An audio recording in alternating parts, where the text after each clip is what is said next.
So today I really want to talk about, struggling to be kind to ourselves. And this is a huge one, absolutely huge. Many of us struggle to even say or even read anything nice about ourselves.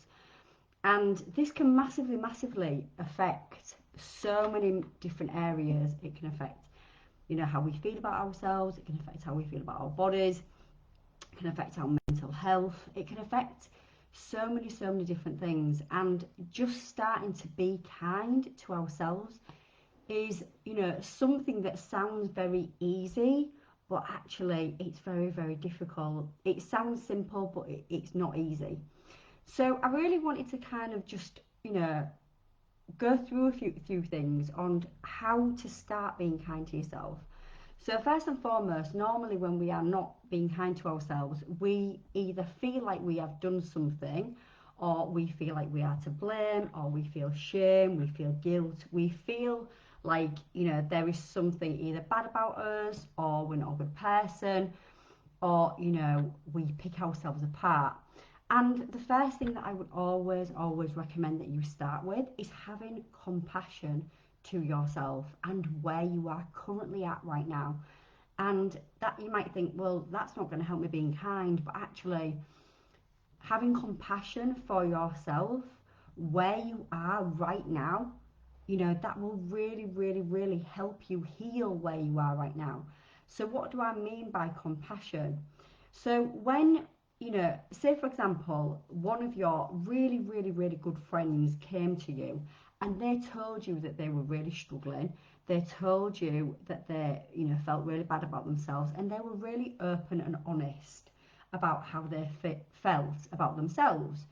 And they really talked to themselves in a really negative way, in a really, really, really poor way. What would you say to your best friend? What are the first things that you would say to your friend? You would have compassion for her. You would be kind to her. You would be there for her. Sometimes we don't even have to say anything. Sometimes we just, just being there for that person makes all of the difference in the world. So, what I would really love for you to start practicing is speaking to yourself in the same way as you would if a friend came to you with a similar problem, or if a friend was speaking to themselves in a similar way to what you are now. And just really, really think, how would you speak to your friend? I can guarantee that you would not speak to your friend in the same way that you speak to yourself. And you could even do like an exercise. So, for example, if you are really struggling with how you are speaking to yourself, you can imagine. So, close your eyes. I'm not going to do the exercise now, but I'll talk you through it. You can imagine seeing your friend in front of you. So, close your eyes and just imagine seeing your friend in front of you. And if it's not a friend, who else or what else do you really, really love? So, for example, it could be a pet. I mean, it sounds, but for me, my dogs are my life, right? And I absolutely adore my dogs, and I would be there for them, all of the time, as I would my friends. But just visualize seeing your friend in front of you. Imagine saying what you would say to her if she was struggling in the same way you are. What would you say to her?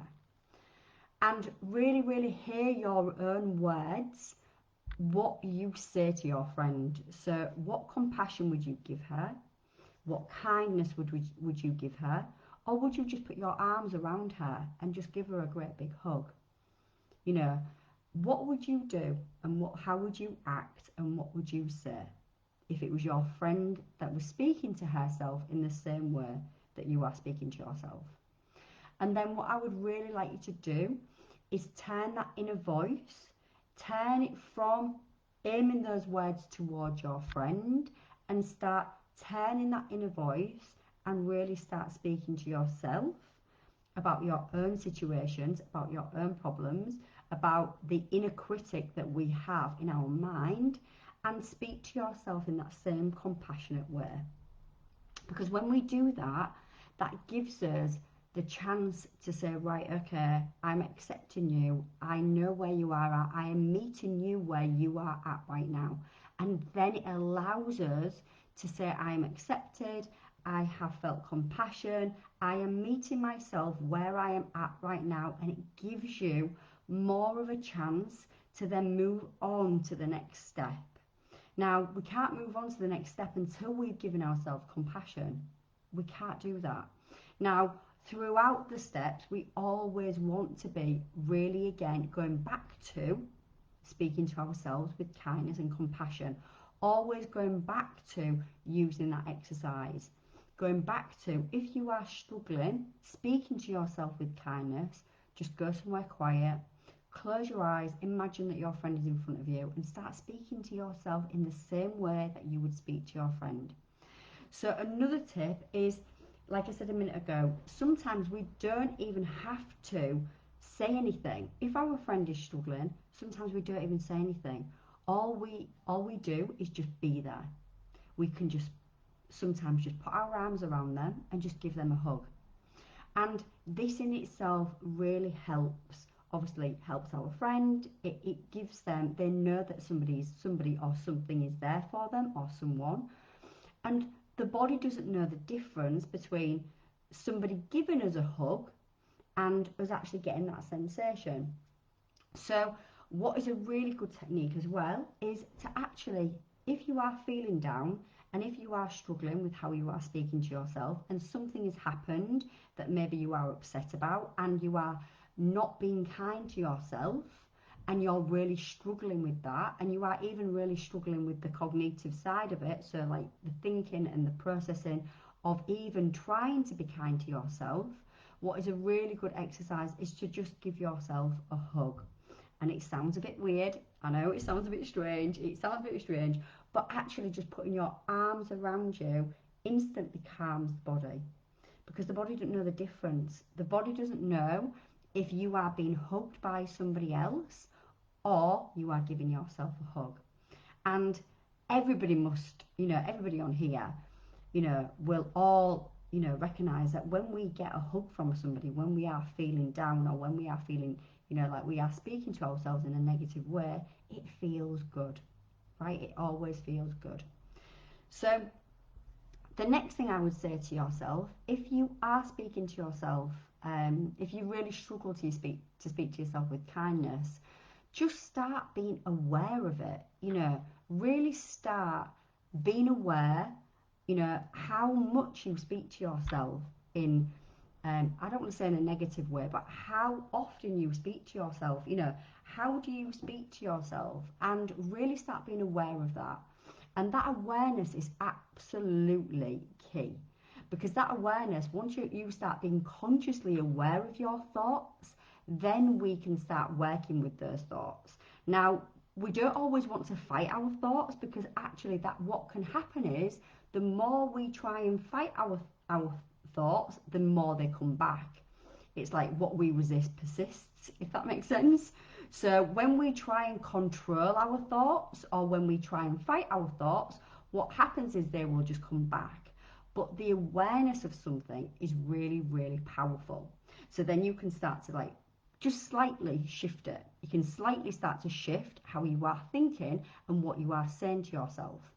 So another really good tool is, if, for example, you are saying to yourself, I am bad, right? That in itself is a really, really negative. It feels negative, right? So you're saying to yourself, you're saying, I am bad. It's a real accusation. It's a real, I am bad. I am this. I am, stupid.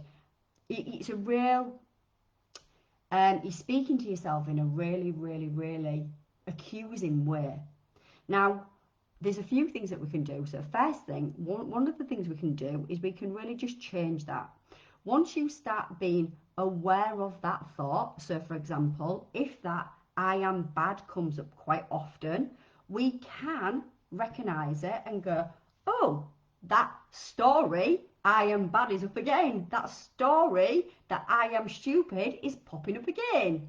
And we see it as a story that is being popping up in our brain over and over and over again, right? Because when we think about our thoughts in our head are basically just words, right? They are words. They are words in our mind, right? And they can cause, a lot of upset. They can cause a lot of stress. They can cause, we can be dictated by our thoughts. So this is why I want to give you some tools. Also, another good exercise to do is if you start being aware of these negative thoughts that pop up when you speak about yourself, you can put just something small in front of it. And it sounds simple, and this is an act technique. So instead of going, I am bad, we just change that thought slightly. So we change that sentence slightly and we put in front of it, I notice I am having a thought that I am bad, right? Instantly, can you see the difference? Instantly, it shifts from I am bad, right? Which is a very, accusing. It's a very matter of fact. I am bad. I am labeling myself as bad. This is factual. It's moving it from that to I am noticing I am having a thought that I am bad. Do you see the shift in the energy? Yeah? Do you see the difference and how much that just them few words in front of that statement, how much it changes the intensity and the feelings behind it. So I hope some of this has helped some of you. Just recognise that many of us have struggled with being kind to ourselves. I remember myself, when I first went through my own journey, I could barely even read something that wasn't necessarily about myself, but it was an affirmation on a piece of paper, and it said something, I am kind, or I am beautiful, or something like that. And I couldn't even read that out because I was just like, oh my goodness me, it was so far away from where I currently was at that time. I really, really struggled. So I really understand, if any of you were struggling with being kind to yourself, I really, really do get it.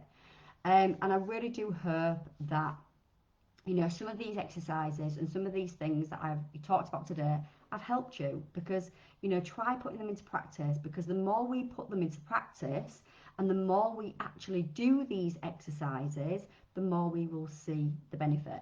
Now, please bear in mind, these exercises are not meant to take your thoughts away. That is not possible, right?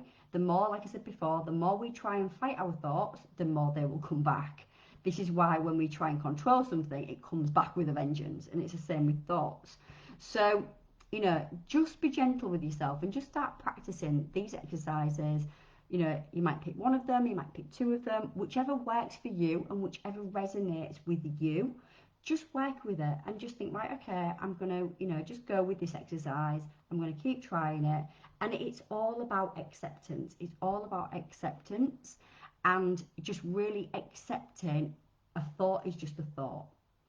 So, and with that being said, the more we accept our thoughts, the less they will come back, if that makes sense. So the more we actually accept our thoughts and the more we don't try and fight them, what actually ends up happening is they end up dissipating. They don't end up coming back so fearful. So I hope that makes sense. Like I said, if you've watched this video, please give me a hashtag replay, give me a comment, and yes, I will see you all soon. So like I said, give me a comment, say hello, say you've watched this video, and I will speak to you all later. Bye for now. Mwah.